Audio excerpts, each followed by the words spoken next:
കേർസ്കിൽ Ukraine ഒരു invasion ആരംഭിച്ചു. Operation ബാർബറോസയ്ക്ക് ശേഷം ഹിറ്റ്ലറിന്റെ സൈന്യം സോവിയറ്റ് റഷ്യയിൽ നുഴഞ്ഞതിനു ശേഷം അത്രത്തോളം ഒരു വലിയ നഷ്ടം നൽകിയത് ഈ ഒരു ഒഫൻസീവ് ആയിരുന്നു.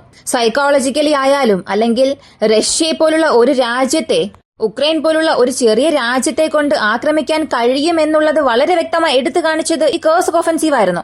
എന്നാൽ ഇതിൽ ഉക്രൈന് പ്രതീക്ഷിച്ച വിജയം ലഭിച്ചോ? അല്ലെങ്കിൽ ഉക്രൈൻ വളരെ കഷ്ടപ്പെട്ട് പിടിച്ചെടുത്ത പ്രദേശങ്ങളെ അവർക്ക് ഹോൾഡ് ചെയ്തു വച്ചിരിക്കാൻ സാധിക്കുന്നുണ്ടോ?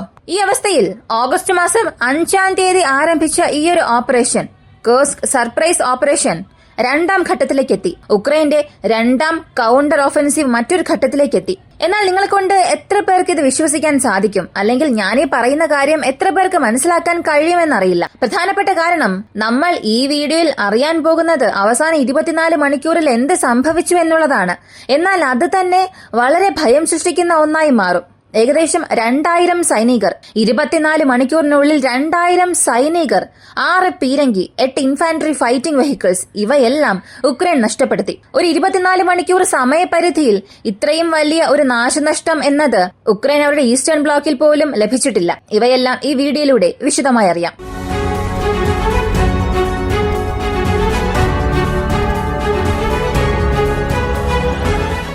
ഈ 6 പീരങ്കി നഷ്ടപ്പെടുത്തി എന്ന് പറഞ്ഞല്ലോ. ഇതിൽ 2 പീരങ്കികൾ ബ്രിട്ടന്റെ ചാലഞ്ചർ 2 ആണ്. ബാക്കി 4 ഉക്രൈന്റെ T-72 പീരങ്കികൾ. ഈ 6 പീരങ്കികളും ടൗൺ ഓഫ് സ്വിറ്റ്സയിലാണ് നഷ്ടമായത്. അതിന്റെ ഒരു 40% പ്രദേശം ഉക്രൈന്റെ കൺട്രോളിലാണുള്ളത്. 60% പ്രദേശങ്ങൾ റഷ്യ പിടിച്ചെടുത്തു. ഈ 40 പ്രദേശം ഉക്രൈൻ നിയന്ത്രണത്തിലുണ്ടല്ലോ. ഈ പ്രദേശങ്ങളിൽ നിന്ന് റഷ്യയുടെ പൊസിഷൻസിനെ കൗണ്ടർ ഒഫൻസീവിലൂടെ ക്യാപ്ചർ ചെയ്യുന്നതിനു വേണ്ടി അകത്തേക്ക് പോയ പീരങ്കികൾ, ഈ 6 പീരങ്കികളെ അവർ നഷ്ടപ്പെടുത്തി. ഇതിൽ ഒരു പീരങ്കി ഡ്രോൺ സ്ട്രൈക്കിനും മറ്റൊരു ചാലഞ്ചർ 2 പീരങ്കി നേരിട്ട് റഷ്യയുടെ ATGM ആയ ഗാർനെറ്റ് ആന്റി ടാങ്ക് ഗൈഡഡ് മിസൈൽസിനും ഇവിടെ ഇരയായിട്ടുണ്ട്. ബാക്കിയുള്ള 4 പീരങ്കികളും ഡ്രോൺ സ്ട്രൈക്ക് വഴിയാണ് എടുത്തത്. ഇതിൽ ആദ്യത്തെ ചാലഞ്ചർ പീരങ്കി വീഴ്ത്തി എന്ന് പറഞ്ഞല്ലോ, ഒരു ഡ്രോൺ സ്ട്രൈക്ക് വഴി. അത് നേരിട്ട് പീരങ്കിയുടെ മാറ്റ്ലെറ്റ് എന്ന പൊസിഷൻ, അതായത് പീരങ്കിയുടെ തോക്കും ടെററ്റും ചേർന്ന് വരുന്ന ഒരു പ്രദേശം, അവിടെയാണ് ആക്രമിച്ചത്. റഷ്യ ഉക്രൈൻ യുദ്ധത്തിൽ ആദ്യമായിട്ടാണ് ഒരു പീരങ്കിയുടെ ഈ ഒരു പൊസിഷൻസിൽ ആക്രമണം നടത്തുന്നത്. ഇതിനു മുൻപ് ചെയ്യുന്നത് ഈ ടെററ്റോയും പീരങ്കിയുടെ ചേസസും ജോയിൻ ചെയ്യുന്ന പ്രദേശത്ത് ആ റൊട്ടേഷൻ മെക്കാനിസം സ്പോയിൽ ചെയ്യുന്നതുപോലെ ആക്രമിക്കും. അല്ലെങ്കിൽ ഡയറക്റ്റ് ചേസസിൽ തന്നെ വീണ് ആക്രമിക്കുക, സൈഡ് ആർമേഴ്സിൽ വന്ന് ആക്രമിക്കുക. ഇങ്ങനെയുള്ള സംഭവങ്ങളാണ് ഇതുവരെയും നടന്നത്. ആദ്യമായി മാറ്റ്ലെറ്റ് എന്ന് വിളിക്കപ്പെടുന്ന ആ ഒരു പൊസിഷനിൽ ലക്ഷ്യം വെച്ച് ആക്രമിച്ചിട്ടുണ്ട്. ഒരു പീരങ്കിയുടെ 360 വ്യൂ നിങ്ങൾ എടുക്കുകയാണെങ്കിൽ വളരെയധികം സംരക്ഷണം നൽകപ്പെടുന്നത് ഈ മാറ്റ്ലെറ്റ് എന്ന ആ പൊസിഷനിലാണ്. മറ്റ് പീരങ്കികളെ സംബന്ധിച്ച്, അല്ലെങ്കിൽ ഈ ഒരു പീരങ്കിയിൽ തന്നെ എല്ലാ സൈഡിലും ഒന്നുകിൽ എക്സ്പ്ലോസീവ് റിയാക്ടർ ആർമർ ഉപയോഗിച്ചിട്ടുണ്ടാകും, അല്ലെങ്കിൽ കോമ്പോസിറ്റ് ആർമർ കൊടുത്തിട്ടുണ്ടാകും. ഇത് രണ്ടിൽ ഏതെങ്കിലും ഒന്ന് മാത്രമേ ഉപയോഗിച്ചിട്ടുണ്ടാവുകയുള്ളൂ. പ്രധാനപ്പെട്ട ചില സ്ഥലങ്ങളിൽ മാത്രമേ ഇവ രണ്ടും ചേർത്ത് ഉപയോഗിച്ചിട്ടുണ്ടാകൂ. അതിൽ ഒന്നാണ് ഈ മാറ്റ്ലെറ്റ് എന്ന പ്രദേശം. ഇതിൽ എക്സ്പ്ലോസീവ് റിയാക്ടർ ആർമറും ഉപയോഗിച്ചിട്ടുണ്ട്, അതുപോലെ കമ്പോസിറ്റ് ആർമറും ഉപയോഗിച്ചിട്ടുണ്ട്. അതായത് ഈ ഒരു സ്ഥലത്ത് ഏതൊരു നാശനഷ്ടവും ഉണ്ടാകാൻ പാടില്ല. ഏത് തരത്തിലുള്ള പ്രശ്നം ഈ പീരങ്കിക്ക് വന്നാലും, പുറത്തുനിന്ന് ഏതൊരു കാര്യം ശത്രുക്കൾ ചെയ്താലും പീരങ്കിയുടെ ഈ സംവിധാനത്തിൽ യാതൊരു പ്രശ്നവും വരാൻ പാടില്ല എന്നതിനു വേണ്ടിയാണ് ഇത്രയേറെ സംരക്ഷണം അവിടെ നൽകിയിരിക്കുന്നത്. കാരണം ഈ പീരങ്കിയുടെ പ്രധാനപ്പെട്ട ഒരു പൊസിഷൻ തന്നെ അതാണ്. ഷൂട്ട് ചെയ്യാനും ശത്രുക്കളെ വീഴ്ത്താനും എല്ലാത്തിനും ഉപയോഗിക്കുന്ന ഒരു പ്രധാനപ്പെട്ട പൊസിഷൻ. ഇത്രത്തോളം സംരക്ഷിച്ചതിന് കാരണവും അത് തന്നെയാണ്. എന്നാൽ ഒരു ഡ്രോൺ സ്ട്രൈക്ക് കാരണം ആ ഒരു പൊസിഷന് ഇത്ര വലിയ നാശമുണ്ടാക്കാൻ കഴിയുമെന്ന് മനസ്സിലായി. പിന്നീട് ആ പീരങ്കി മൂവ് ആയിട്ടേ ഇല്ല. അതിൽ നിന്നും സൈന്യം പുറത്തേക്ക് ഇറങ്ങി ഓടി. ആ ഫുട്ടേജ് ഇപ്പോൾ ഓൺലൈനിൽ അവൈലബിൾ ആണ്. ആ പീരങ്കി അടുത്ത ഘട്ടത്തിലേക്ക് എടുത്തുകൊണ്ടു പോകാൻ അവരെ കൊണ്ട് സാധിച്ചില്ല.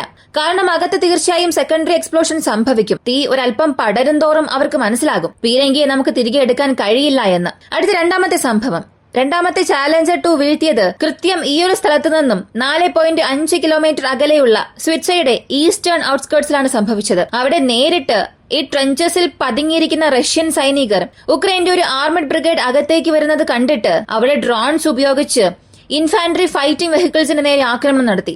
അങ്ങനെ 8 ഇൻഫാൻട്രി ഫൈറ്റിംഗ് വെഹിക്കിൾസ് അവിടെ നശിച്ചു. അതിൽ 3 ഇൻഫാൻട്രി ഫൈറ്റിംഗ് വെഹിക്കിൾസിനെ ഉക്രൈൻ ഡ്രോൺ സ്ട്രൈക്കിന് ബലി കൊടുത്തു. ബാക്കിയുള്ളതെല്ലാം റഷ്യയുടെ ആർട്ടിലറി സ്ട്രൈക്കിലാണ് നഷ്ടപ്പെടുത്തിയത്. കൂടെ ഈ ചാലഞ്ചർ 2 പീരങ്കി ആന്റി ടാങ്ക് ഗൈഡഡ് മിസൈൽസ് ഉപയോഗിച്ച് ആക്രമിച്ച അതേ സമയം കൃത്യം അതേ പൊസിഷനിൽ വീണ്ടും 2 T-72 ടാങ്കുകളും നശിച്ചിട്ടുണ്ട്. ഇതിന് മനുഷ്യനാശം എത്ര സംഭവിച്ചുവെന്ന് അറിയണ്ടേ? കാരണം ഉക്രൈൻ ഇത്രത്തോളം വെഹിക്കിൾസ് അവിടെ നഷ്ടപ്പെടുത്തിയിട്ടുണ്ട്.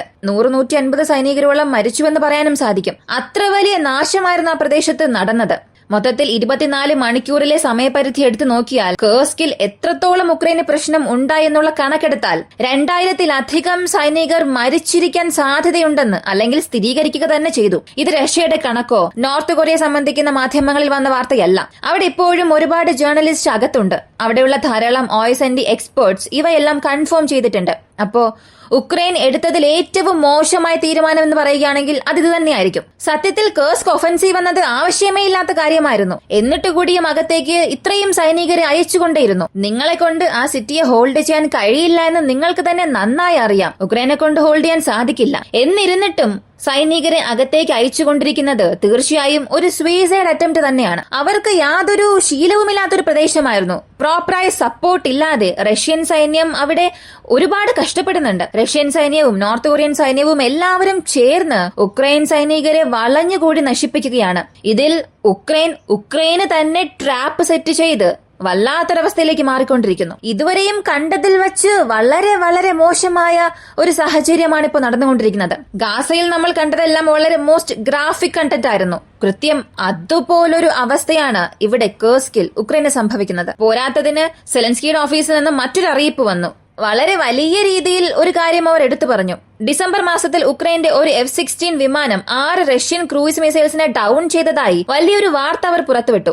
ഇത് സത്യമാണോ കള്ളമാണോ എന്നൊന്നും അറിയില്ല. എന്നാൽ അവർ പറഞ്ഞിരിക്കുന്ന വാർത്തകൾ എടുത്ത് നോക്കിയാൽ M21 ഗൺ ഉപയോഗിച്ച് 2 ക്രൂയിസ് മിസൈൽസിനെ വെടിവെച്ച് വീഴ്ചതായി പറയുന്നുണ്ട്. ഈ F-16നെ സംബന്ധിച്ച് 9 എക്സ്റ്റേണൽ ഹോട്ട് പോയിന്റ്സ് ഉണ്ട്. ഇവിടങ്ങളിലെല്ലാം അവർക്ക് മിസൈൽസ് കൊണ്ടുപോകാൻ സാധിക്കും. എന്നാൽ എല്ലാ സമയങ്ങളിലും F-16ൽ ഒരുപാട് മിസൈൽസ് എടുത്തുകൊണ്ടുപോകാനും കഴിയില്ല. പ്രധാനപ്പെട്ട കാരണം F-16 1 മണിക്കൂറിൽ ആകാശത്തിൽ പറക്കണമെങ്കിൽ പെട്രോൾ ചെയ്യണമെന്നുണ്ടെങ്കിൽ 2800 മുതൽ 3000 ലിറ്റർ ഫ്യൂൽ ആവശ്യമാണ്. F-16ന്റെ ഇന്റേണൽ കപ്പാസിറ്റി അത്രത്തോളം അധികമല്ല. 4000 ലിറ്ററാണ് മാക്സിമം എടുത്തുകൊണ്ടുപോകാൻ കഴിയുക.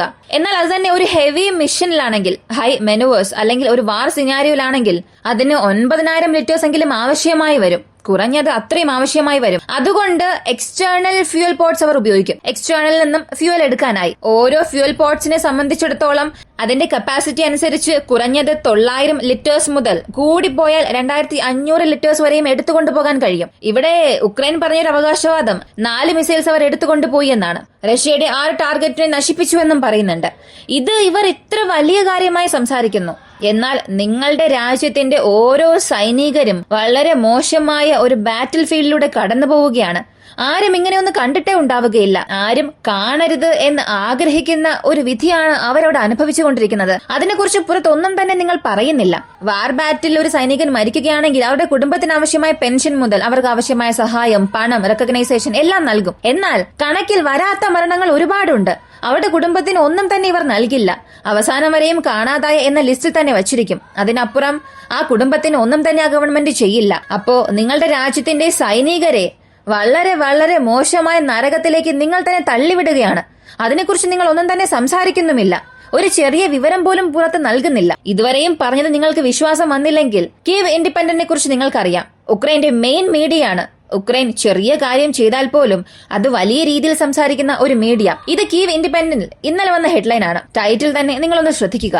അതിലവർ പറഞ്ഞിരിക്കുന്നത് കേർസ്ക് ഒഫൻസീവ്, കൗണ്ടർ ഒഫൻസീവ് ഉക്രൈൻ ചെയ്തത് മിക്സഡ് റിയാക്ഷൻസ് ആണ് അവർക്കിപ്പോ നൽകിയത്. ഉക്രൈൻ അവിടെ സ്റ്റഡി ആൻഡ് സ്ലോ ആയി മുന്നേറിക്കൊണ്ടിരിക്കുകയാണ്. ഉക്രൈന് ചില ലോസസ് ഉണ്ടെന്ന് അവർ തന്നെ പറയുന്നു. സത്യത്തിൽ ഇവർ ഇങ്ങനെ പറഞ്ഞതിലൂടെ മനസ്സിലാക്കേണ്ടത് ഉക്രൈൻ കേർസ്കിൽ തിരിച്ചടി വാങ്ങിക്കൊണ്ടിരിക്കുന്നുവെന്നാണ്. ഉക്രൈൻ വാങ്ങുന്നുവെന്നല്ല, ഉക്രൈന്റെ ചില രാഷ്ട്രീയ പ്രവർത്തകരുടെ ഈഗോ കാരണം ഉക്രൈൻ സൈനികർ അവിടെ കഷ്ടപ്പെട്ടുകൊണ്ടിരിക്കുകയാണ്. ഈ ഒരു വീഡിയോ കുറിച്ചുള്ള നിങ്ങളുടെ അഭിപ്രായം കമന്റിൽ പറയുക. വീഡിയോ ഇഷ്ടമായാൽ ലൈക്ക് ചെയ്യുക, ഷെയർ ചെയ്യുക. ഇങ്ങനെയുള്ള വീഡിയോസ് കാണാൻ താല്പര്യമുള്ളവരാണ് നിങ്ങളെങ്കിൽ ഇപ്പോൾ തന്നെ നമ്മുടെ ചാനൽ സബ്സ്ക്രൈബ് ചെയ്യുക.